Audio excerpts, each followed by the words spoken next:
Okay, while I was working yesterday, I decided to go ahead and mount the propane tanks back up. I have those two 40-pound propane tanks that fit in there. And that was a white cabinet.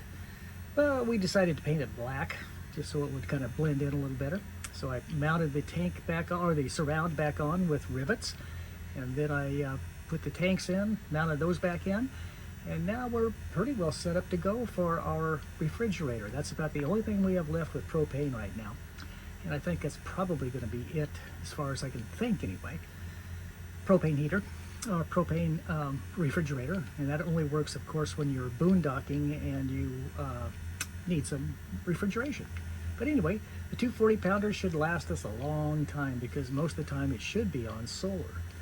But that's it. That's what I did. One additional thing I did yesterday on the Brian's Bus Adventure.